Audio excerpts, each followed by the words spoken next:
ভালোবাসলে তাহলে ওই 10,000 স্ত্রীকে এক একটা ঘর দিতে পারলো, তাহলে কি সীতা মাকে ঘর দিতে পারতো না? তাহলে কেন অশুভনের চেরির দ্বারা মার খাওয়াচ্ছে? বাবা, রাবণের স্ত্রীর নাম ছিল মন্দোদরী। মন্দোদরী কেঁদে কেঁদে রাবণকে ডেকে ডেকে বলছে, প্রভু, এতগুলো তোমার স্ত্রী থাকা সত্ত্বেও তুমি সীতাকে চুরি করে নিয়ে এসেছো কেন? সীতাকে কেন চুরি করে নিয়ে এসেছো? আবার চুরি করে নিয়ে এসেছো, তুমি তাকে অশোক বনের চেরির দ্বারা কেন মার খাওয়াচ্ছ বলতে পারো? সঙ্গে সঙ্গে রাবণ আমার বলে উঠলেন, মন্দোদরী, শোনো শোনো মন্দোদরী, সীতা ঠাকুরানী হলো আমার ভব পারাপারের তরণী। সীতা ঠাকুরানী আমার ভব পারাপারের তরণী। তরণী মানে কি বাবা? তরণী মানে কি? নৌকা।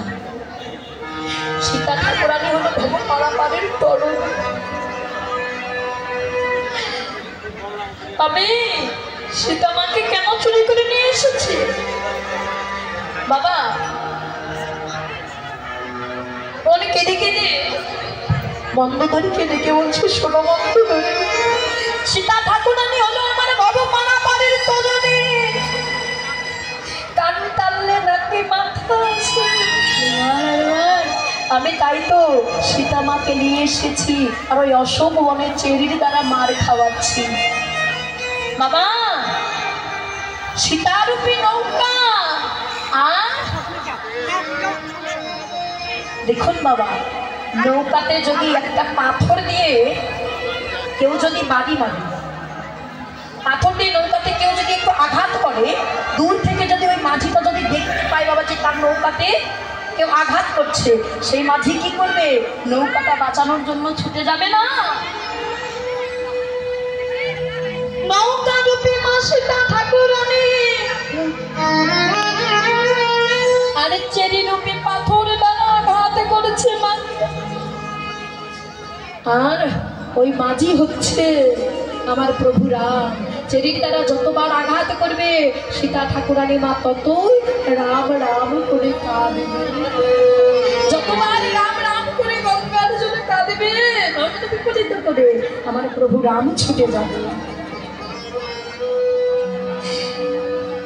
রাবণ আমার মন্দোদরীকে ডেকে ডেকে বলছে, মন্দোদরী, শোনো, আমি যাব না ভগবানের কাছে। ভগবান আমার ছুটে আসবে আমার কাছে। তাই তো মন্দোদরী, এই যে তুমি কেঁদে কেঁদে নয়নকে বাড়ি পরিষ্কার করছো, কেঁদে কেঁদে নয়ন জলে শুকিয়ে ফেলছো। মন্দোদরী, যখন আমার প্রভু লঙ্কায় আসবে, লঙ্কায় যদি কোনদিন জল শুকিয়ে যায়, মন্দোদরী, কোনদিন যদি জল শুকিয়ে যায়, বলো, সেই দিনে যদি আমার প্রভু এই লঙ্কায় মাটিতে আসে, মাটিতে পা দেয়, বলো কি দিয়ে তার চরণ তুমি ধরে? এখনো কেঁদে কেঁদে তুমি তোমার ওই নয়ন গঙ্গার জলটা শুকিয়ে ফেলছো, এখনো শুকিয়ে ফেলছো। তোমার আমার প্রভু যখন এই লঙ্কার মাটিতে পা দেবে, বলো কি দিয়ে তুমি তার চরণ ধোয়া দেবে? শোনো মন্দোদরী, আমি তোমার মতো বোকা নই যে কেঁদে কেঁদে আমি নয়ন জল শুকিয়ে ফেলবো। আমি নয়নের জল জমা করে রাখছি, যখন আমার প্রভু রাম লঙ্কায় আসবে, আমি কি করবো জানো মন্দোদরী? আমার এই নয়ন জলে